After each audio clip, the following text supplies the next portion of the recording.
Hello, I'm Holly Stafford, Chartered Surveyor and Office Manager for Vickers Barrass. Due to the current COVID-19 situation, we thought we'd give you a brief update to say hello.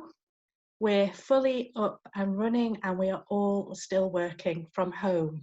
We're providing exactly the same services to all of our clients, just in a slightly different way. We can all still be contacted via our usual office numbers, mobiles, social media, WhatsApp, or even by video call. Okay, so I'd like to introduce Edward Forster, who is our property and lettings manager based in Crook office. So just basically, Ed, could you give us an update of what's happening with regards to residential sales in the coronavirus?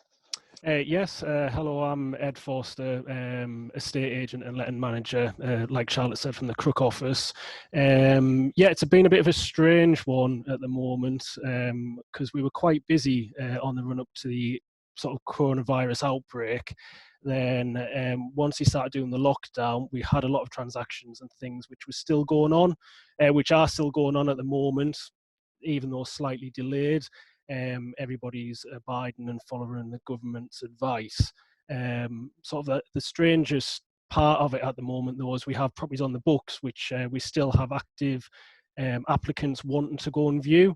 So we're abiding by the government's advice, which is at the moment that you don't allow people to come and view your property. You don't allow anybody who is not part of your household to visit your property.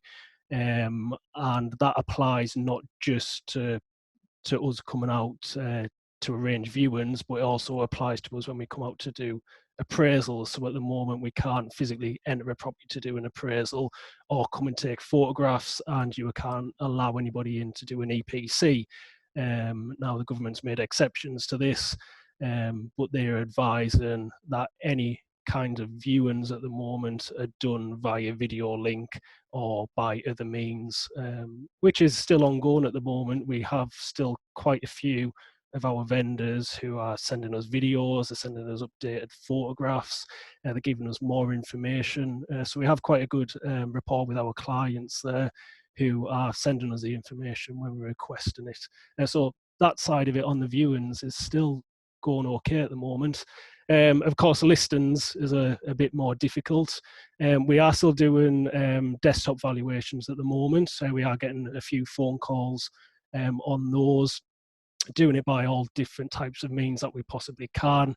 So videos of the properties, we have some of the applicants who are actually sending us measurements and details, as much description as they can. And then because we do a lot of our work online anyway, we're using the tools that we currently had available to us and then using that to our advantage to give them the best possible appraisal we can give them as a desktop appraisal, really, until the lockdown is relaxed, and then we can possibly get back out and then do another appraisal and give the correct figures at the time. But that's not to say we still can't process a desktop appraisal and get a property to market. There is still tools out there. If the clients work with us, we can get photographs done, we can still edit the photographs, we can do video tours of the property, we can arrange meetings like this, a bit like Zoom, where we can take them around the property as well and arrange that with the vendor. So there is still a lot of tools out there to get properties on the market and sold, and then get them to a stage where an offer is accepted.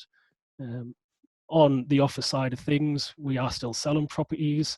I've just dealt with 2 recent offers over the last week, which have been accepted, so we can get them to the stage of getting them to solicitors, but then it's down to the solicitors, and then to think about there will be extra time delays in that as well.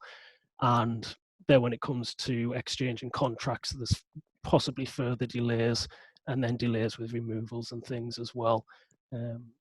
We're still following government advice on that at the moment and keeping a close eye on it. Okay, and so in terms of lettings, what advice are you giving tenants that are not that are struggling to pay their current rent arrears? I've not currently had any problems with tenants paying the rent. I did expect to have a lot more phone calls on this. The advice from the government's quite clear on this still as well, that the tenant is liable for the rent and they should continue paying the rent. And now, if a tenant does have any problems with this and they need to talk to us, our phone numbers are as normal. They can contact us by other means, email, WhatsApp. They can Skype if they want to have a face-to-face conversation as well. I've not currently had anybody who has had any difficulty with the rent. I've had a few people where they have called just to discuss it and what the options might be. But currently, a lot of people have been furloughed, 80% of the pay. Things are still carrying on as normal. People aren't traveling as much. So currently the government's advice is these are still expected to pay the rent as normal. But if there is any problems with that, they should get in touch with us. Then likewise, we can contact the landlord and discuss it further, see if we can find out any other means of trying to be able to help them out during this sort of situation, and also direct them in places such as citizen advice as well, which has a lot on their website at the moment, giving very good advice on what to do in this situation. Our main issue at the moment on rentals is emergency problems. So I've had a one today. There's a boiler problem, but I have to weigh up what is an emergency and what isn't an emergency, because we will be sending contractors into properties. So we need to assess the tenant, assess the contractor, and assess whether it's an essential emergency that needs to be done. If it's classed as non-essential, then we'll have to look at it again at a later date. But generally, it's plumbing and boiler problems, which we are dealing with, and there is still plumbers out there still willing to go out, just being very cautious at the moment. As for landlords, it's just the same as normal. We're keeping in touch with the landlords, they're contacting us. We've not really had any issues there. Landlords, if there was to be any problems with tenants not paying the rent and they were struggling with the mortgages, their advice is to contact the mortgage lender and speak to them to see if they can get any mortgage breaks or help from that side of things. Excellent. So it may be that some properties' gas safety certificates are expired at this current time. Is that obviously that's not classed as essential work, so what is your advice to landlords? The advice is, I'm currently following as much of sort of ALA's advice as I possibly can at the moment. They're a governing body, they know what they're talking about more than everybody else. The advice from them at the moment, the government keeps changing the regulations, so we keep keeping an eye on it. But if they have a good certificate at the moment and there's no issues with it, then the advice is that they can carry on with that certificate on the understanding that it will need to be sorted out. But like you just said there, it's not classed as an emergency at the moment unless there is an emergency problem. So if you do smell gas or there's any problems like that, then you need to contact us and let us know. If you have no heat, no hot water, you need to contact us and let us know. They're essential things that need to be sorted out. But the advice from my understanding is that if the gas safety has expired, that it is still allowed to be used at the moment until a new one at a reasonable time can be issued. And that's the same with EPCs that have expired at the moment. EPCs still need to be done if they have expired or need to be done for the new government regulations. But it's on the understanding that the tenants are safe, people can safely occupy the property without coming in contact with other people. And the government has put in reasonable things for delays on these issues as well. I mean, we do have tenants where they are self-isolating, so you just can't allow anybody in to actually carry out a new EPC at the moment.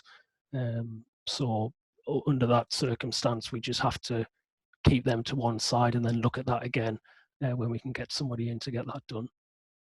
And is that for EPCs that no longer meet the regulations that changed in April as well? Yeah, it covers the anybody entering the property. So EPCs on that basis is that from the 1st of April, they all had to be an E or above. So I think all of ours are now. There isn't any problems there. We had all of that done before this outbreak happened, so we were pretty up to date with that. But EPCs have a 10-year life as well, and a lot of them are coming to the end of the 10-year life now. So a lot of that side of things we have to look at as well. That's where we have a bit of a delay now because of those expiries which are coming up. Yep, that's brilliant. I have no further questions. If you have anything else to add, Ed? No, I think I'm just doing as everybody else, still working as normal, still keeping busy, just as busy as normal as well. We have a lot of inquiries, as many inquiries coming in now for sales and lettings as we were getting before, especially for sales. They seem a lot more serious now as well. So we're still chatting and talking to a lot of people. And I'd just advise, just contact us as normal. And if there is any issues, let us know and we'll resolve them to the best of our ability in the current situation, and there shouldn't really be any problems. We're still in contact with everybody, so we are really as normal. That's brilliant. Well, thank you, Ed. If you wish to contact Ed at any point, please contact him on our number, which is 01388 766676, or via email, which can be found at our website. Okay. Thanks a lot, Charlotte. Thanks. Well, thank you very much for watching our video. We hope that you found the points raised interesting, and if you have any queries or would like to discuss anything further, please don't hesitate to contact us. And stay safe, and we will all get through this together. Thank you.